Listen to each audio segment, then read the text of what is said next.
Hey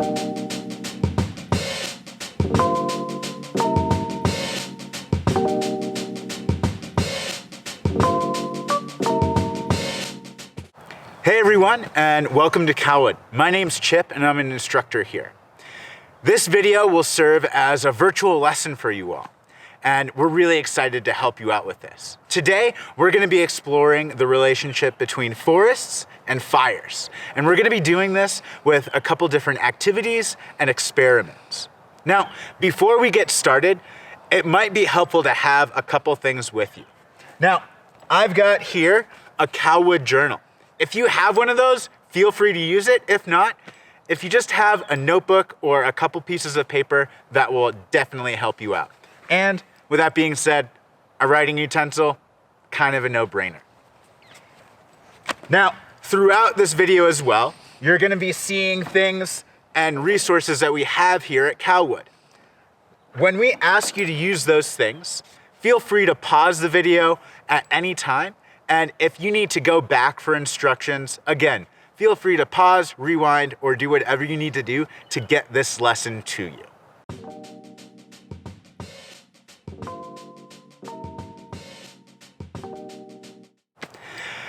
First, what we're gonna start off with is looking at some trees. Now, let's start out with this tree right here.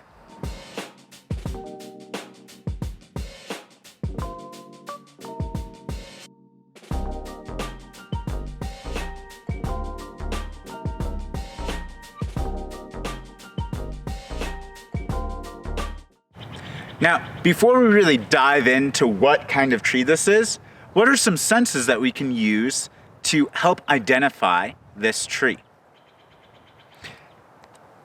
First off, let's take a look at how this tree feels. And again, no trees were harmed in the making of this video. But the bark, it is dry, it's flaky. It breaks off almost like a puzzle piece. The bark is reddish in tint. And if you take a smell, it smells like vanilla or butterscotch.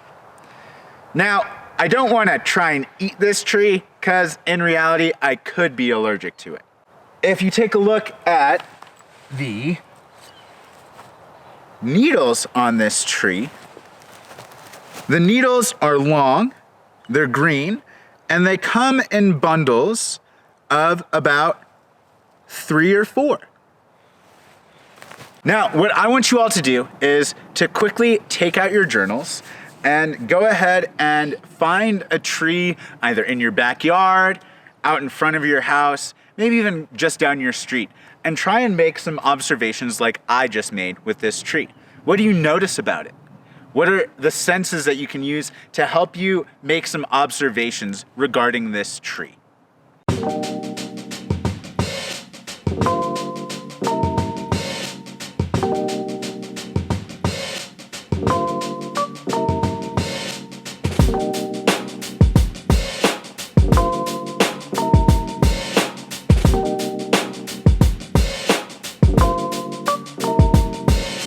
I hope you all had fun taking an exploration of your little neighborhood to see what trees you could find and some observations you could make. Now, if you didn't go out to view a tree, that's totally fine. Next time you go outside or get outside, try and look at a tree from a little bit more of a critical standpoint with all of those senses. But now that you all have gotten a chance to go out and see a tree, what we're gonna do is we're gonna give you a couple resources so you can actually identify that tree. Now, I'm gonna be using a Calwood tree key. Don't worry, a link will be provided in this video so you can use this tree key or a couple other apps or resources. But all of that will be in the video description as well. So taking a look at this tree, and if you were able to maybe make a sketch in your journal, this might help out as well. But taking a look at this tree, what I can see is by a couple things, the needles, the bark, and the cone, all of these characteristics, or all of these things have characteristics that will help me identify the tree. Now, taking a look at this tree key, if I run through and I look at the needles, the bark, the cones, and a couple descriptors along the side, I now have identified this as a ponderosa pine tree. Go ahead, take a couple minutes, and if you need to go back outside, totally go for it, but try and identify the tree that you were just observing a little bit ago. And we'll meet you back in a couple minutes.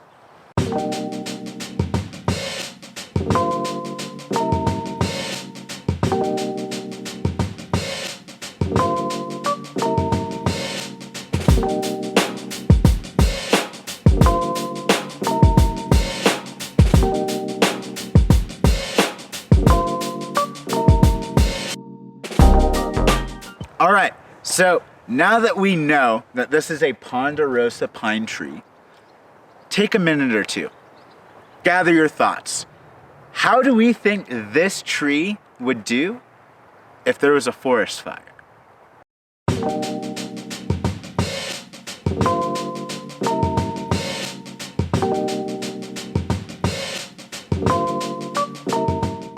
Welcome back, friends. So when we left off, I asked you how this ponderosa pine tree would do in a forest fire. Now, before we go any further, let's quickly just chat about forest fires just a little bit.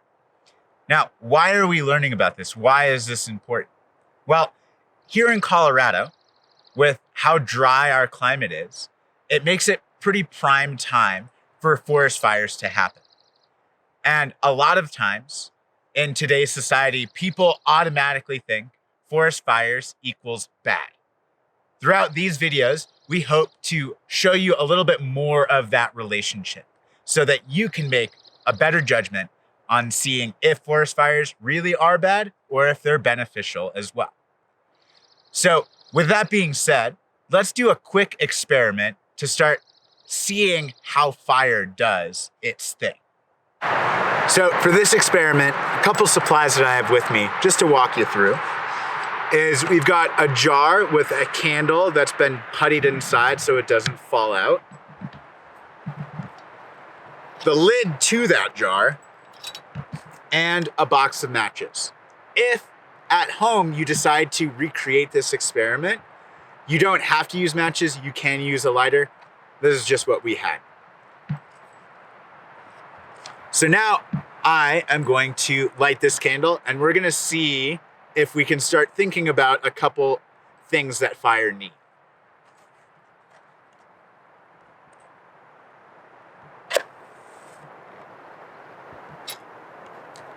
Strike one.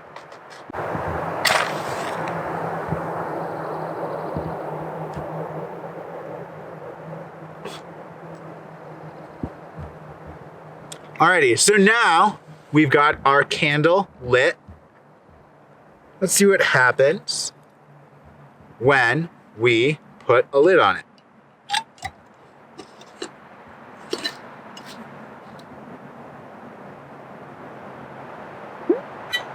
And our fire is now out. So, based on that experiment, go ahead and take out your journals or a notebook and try and write down 3 things that fire needs, otherwise you're just not gonna get fire. So now that you've taken a minute or two to make some observations, let's actually dive into those 3 ingredients fire needs to be fire. Starting off with our candle.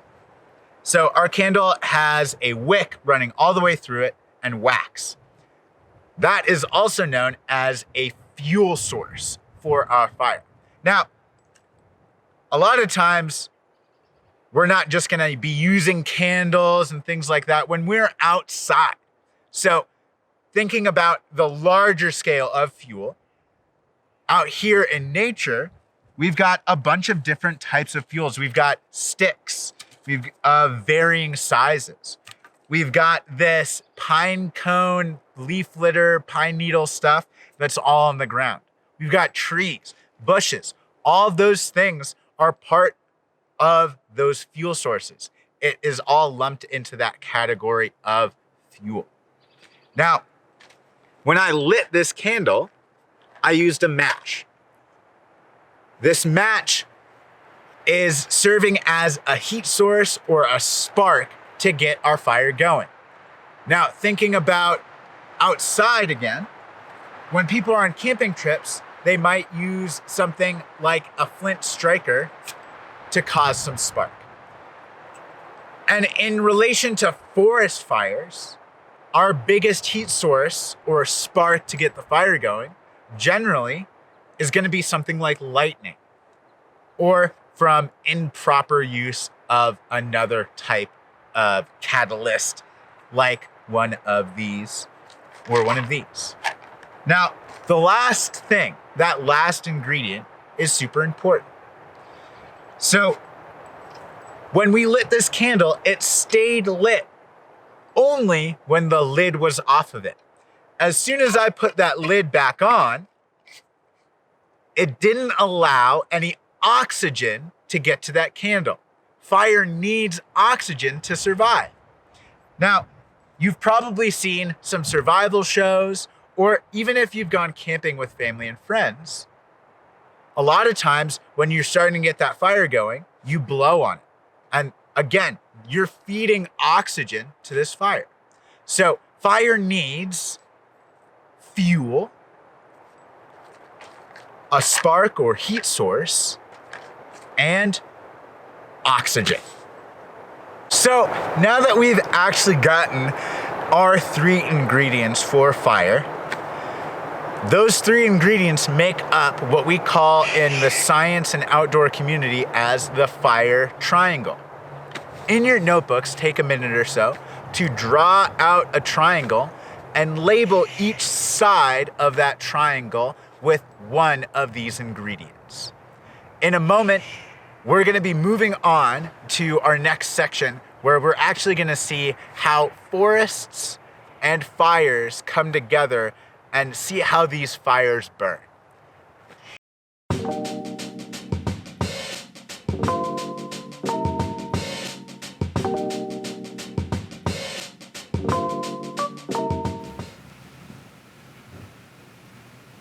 Oh, hi there. Welcome back. So now that we've talked about trees and identifying trees, we've taken a look at those 3 ingredients that fires need to be fires. Now, what we're gonna do is we're gonna see how fires behave in a forest with one of our favorite experiments to do here at Calwood, which is called matchstick forest. So in front of me, you see a couple different squares with matches in them. So matchstick forest is just that. We've created little model forests using matchsticks. So in our forest 1, our first forest, we've got a very, very crowded forest. This has a lot of trees that are broken or down on the ground. The trees are really close together. Now in forest number 2, we do have a little bit of crowding within this forest, but what we do also have is a fire break. A fire break is a part of a forest or a natural landscape that fire can't really cross. A lot of times that can be something natural like a river, a lake, and sometimes different parts of a mountain. Or it could be something as simple as a road or a trail. Now, our third forest, our forest 3, this is a very uncrowded forest. The trees are very spaced out. There's not a lot of broken or dead trees on the ground. So what's going to happen is we are going to light each one of these forests with a lighter, and this lighter is going to mock a lightning strike happening. And what you all are going to do in a moment, not quite yet, we're going to post up a table on your screen. Copy that table down, and we're going to ask you to make some observations as we burn each forest.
Awesome.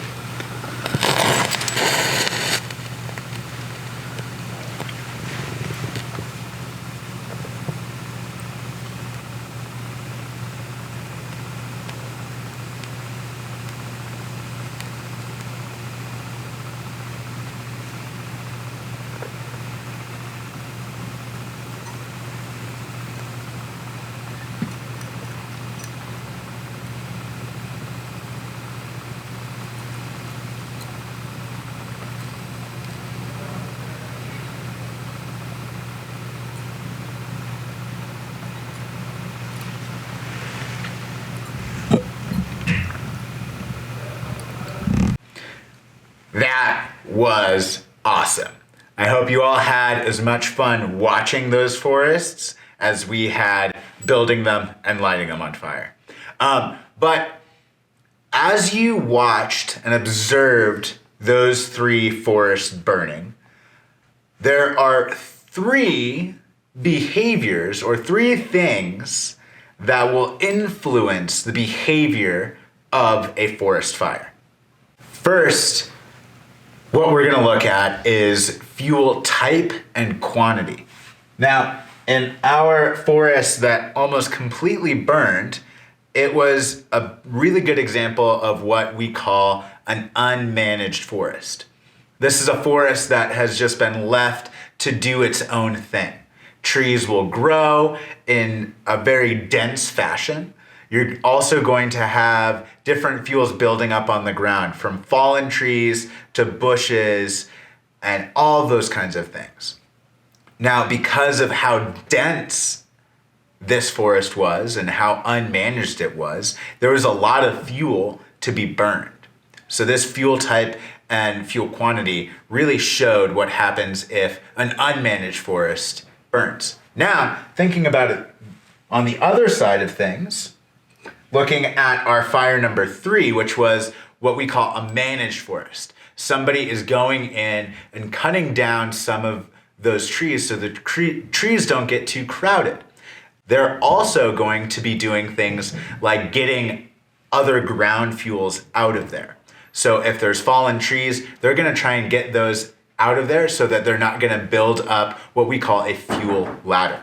And in this one, we only have that big row of trees that burned. The second thing that's going to affect how this fire is going to behave is topography, or how the land changes. Topography is as elevation is going up. So on that 3rd fire, we put a serious slope on that forest. Forests and flame, heat, all that kind of stuff. Fire and heat like to travel upward. So if you have fuel on a hillside or on a slope, generally if a fire starts towards the bottom, it can climb up as that slope, as that hill goes up as well. So topography can really affect fire's behavior as well. The third way, or the third thing that's going to influence fire's behavior, is weather. Now, if you noticed, we moved inside, and that is partly because of safety. When we were outside, I was noticing that it was really, really windy. Now, if we had done this experiment outside, 1, it would have been really hard to light in the wind, but 2, that wind could have affected the fire's behavior as well. That wind blows oxygen, feeds the fire, and it can also bring those flames to other trees that haven't been lit yet. And thinking about how much rain we've had recently. If it's April and the idea of April showers bring May flowers and the trees are just super saturated with rainwater, it's going to be a lot less likely for there to be a very intense forest fire. Now, if you're in July or August, we haven't had rain in a couple weeks or a couple months, and it's a really, really hot, dry day and a thunderstorm rolls in, that's going to completely change how those trees would burn. So now that we've looked at 3 ways fire behaves, why don't you go ahead again and sketch out a simple triangle. In the center, you'll write fire behavior, and on the sides, you'll write fuel type and quantity, topography, and weather. Now that we've looked at how forest fires behave in certain situations, there are actually a couple different types of forest fires. So in the next section of this video, we're going to take a look at those different types of forest fires. Now, again, remember, at any time during these videos, if you feel like you've missed something or you need to go back, feel free to do so. Rewind, pause, do whatever you need to do to get all the information that we're given to you.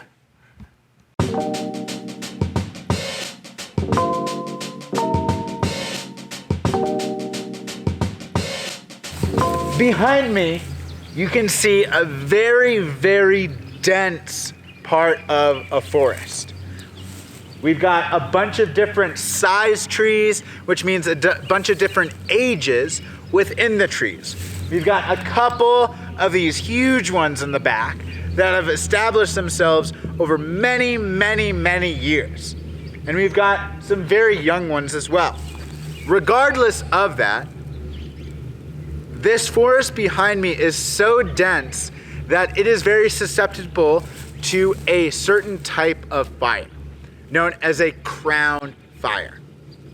The crown of a tree is that top part of a tree. So in a crown fire, the entire tree is gonna catch. Crown fires can be very dangerous in that they're a very hot burning fire. This whole tree will catch on fire, and just like you saw in our matchstick forest, in our unmanaged forest, in our forest number 1 meaning, this fire is gonna go through everything. All the trees are gonna be lit. A large swatch of this forest is just not gonna be there anymore. And it takes a long time for the forest to rebuild after a crown fire. Now, there are some trees that need a crown fire to reproduce. We don't really have them up here at Calwood, but if you go up into Summit County, you're gonna see a different type of tree called a lodgepole pine tree. Now, a lodgepole pine, they grow very dense together. They need a crown fire. And that's because they have a type of cone known as a serotinous cone. And a serotinous cone will keep its seeds closed inside of it unless it's exposed to extreme heat. So generally speaking, a crown fire when it comes to a lodgepole pine can be beneficial because it's giving a rebirth to a forest.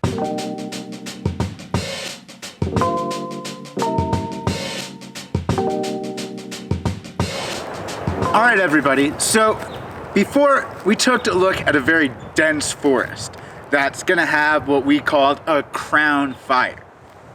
The forest behind me is very different.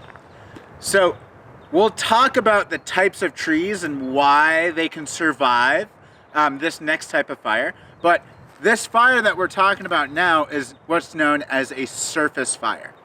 In a surface fire, all of the ground litter, so all this duff, all of these pine needles, small bushes, downed trees, any of those are going to burn in a surface fire. Surface fires generally are a little bit easier for firefighters to control because it's all on the surface level. They're not dealing with whole trees on fires crashing down around them. So just like in our crown fires, in certain crown fires, they can be very beneficial to restarting a forest or providing nutrients for that forest. Same kind of idea with this surface fire. While yes, it is burning, the surface fires are gonna eventually add in so much fertilizer that it's gonna create a brand new surface for our forest. All right, let's take another look at our friend the ponderosa pine. So ponderosa pine trees have adapted themselves to actually be able to survive surface fires, depending on that surface fuel. If you've got a big fuel ladder that's been built up, like bushes that have just been left to their own devices, if you have a bunch of fallen trees, that's gonna cause a little bit more of a challenge for these to survive those surface fires. But looking at this tree, it's got some pretty crazy things going on for it that's gonna help it out during those surface fires. Starting off with its bark that we talked about earlier in this video, it comes off in these little plates, sorry tree, and they just flake off. So bark for a tree is a lot like our skin. It protects us.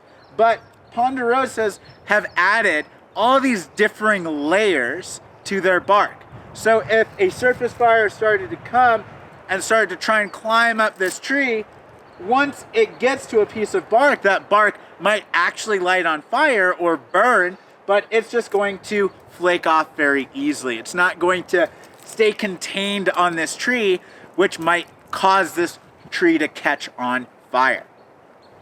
The next thing, if you can see above me, there are some branches. There are no branches in the first 6 to 7 feet of this tree. That's because ponderosa pine trees self-prune their branches. If you take a look here, this is an old scar on this tree from where it dropped a branch. So as this ponderosa grows and grows, those lower branches, it's just gonna drop off. If it had branches close down, like right here, and a surface fire came through, that surface fire is going to be able to climb this tree just like a ladder. So ponderosas over a big amount of time have adapted themselves to survive surface fires, which is pretty rad. Now that we've looked at surface fires and crown fires, it's time for you to do a quick activity. Just above me, you're going to see a Venn diagram pop up.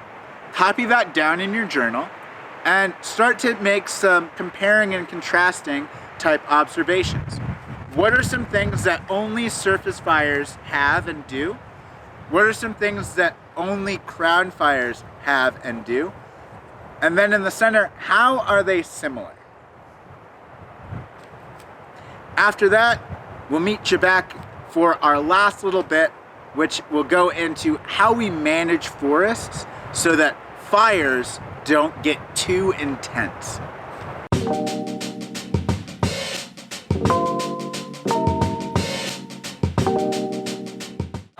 This right here is a baby ponderosa.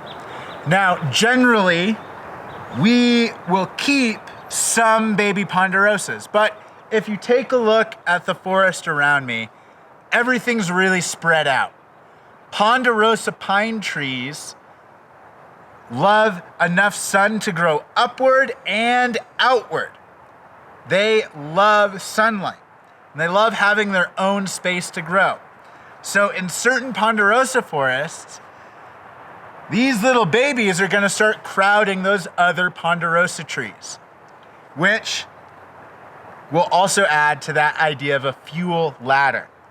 Now, if we have a bunch of tiny little ponderosas that eventually grow up into an adulthood, into big ponderosas, you're gonna have a very, very dense forest, like our crown fire forest from before. Now, to avoid that situation from happening, we'll come through and we'll do tree thinning.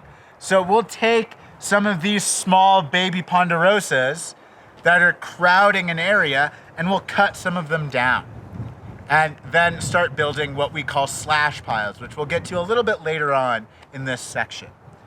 Now, I know for a lot of you, you're thinking, wait, cutting down trees is good? In certain situations, like tree thinning a forest so it's healthy, it definitely is good. Now, we're not gonna go through and clear cut an area. We're only gonna take a certain amount of trees out of that so ponderosas have that ability to grow the way that they want to and need to. Before we get started, do not worry. This is not a Sasquatch home behind me. After the tree thinning process is done, you've got all this fuel spread out in a forested area. which doesn't really help us if a fire were to come through. So to get rid of that surface fuel, what we'll do is after we've gone through and thinned out an area, we'll start gathering up all these smaller branches and building it into what's called a slash pile, like the one behind me. So slash piles are then collected around a property, and you have to wait until there's a significant snowfall, and then we'll burn these slash piles so that fuel is just taken out of the equation for that fuel ladder idea. The reason why we wait until it snows is you can control and manage how those slash piles are burning by using that snow. That fire's not going to spread through any other surface fuel if there's a bunch of snow on the ground. And then we'll go out with shovels as well once we light these slash piles. And if the fire's getting too big, it's as simple as throwing shovelfuls of snow onto the pile, and bada bing, bada boom, you can control the slash piles and get this surface fuel out of here so that we don't have more intense fires in an area. Right next to me here is what is left of a slash pile after we go through and burn them in the winter time. So right now, as you can see, there is nothing growing here. But the thing is that all this charcoal, all this charred earth and wood and duff creates fertilizer for new stuff to grow. It fixes nitrogen, phosphorus, those kinds of things, and carbon, which will eventually create a super nutrient-dense soil for new stuff to grow. As we burn slash piles, we're not just gonna take an entire tree and burn the whole thing in a slash pile. It's just too dense. So we'll usually, for slash piles, get those smaller branches and gather them up. But what do we do with the trunk of the tree? Well, what we'll do is we will save these rounds of wood out here for about a year or so to let them season, to let them dry out.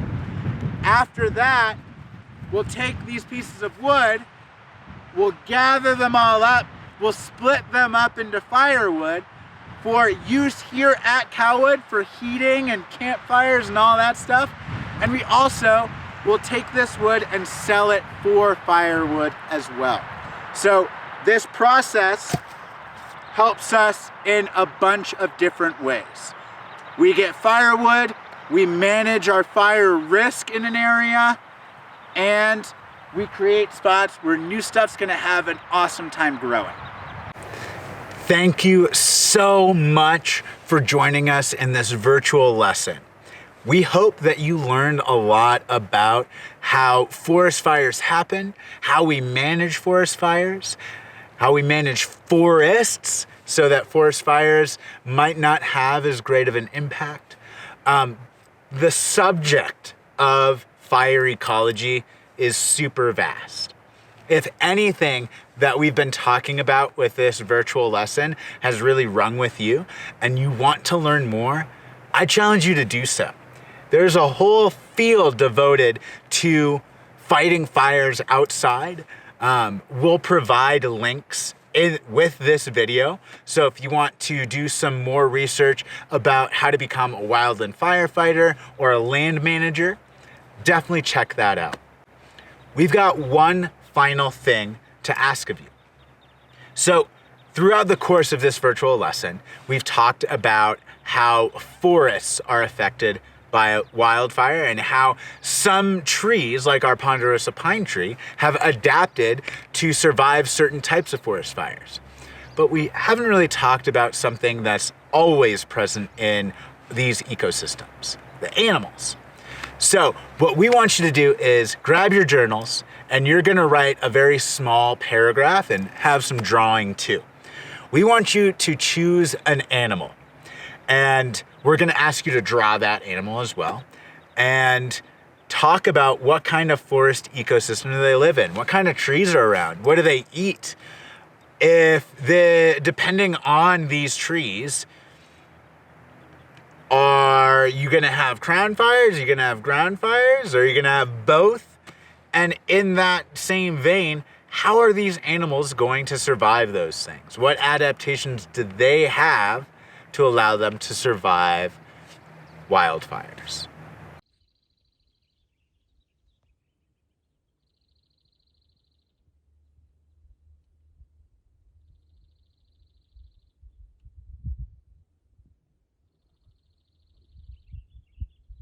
And then one last thing that is really cool is during this time of year, if you listen really, really closely, you'll hear some plane engines rolling around.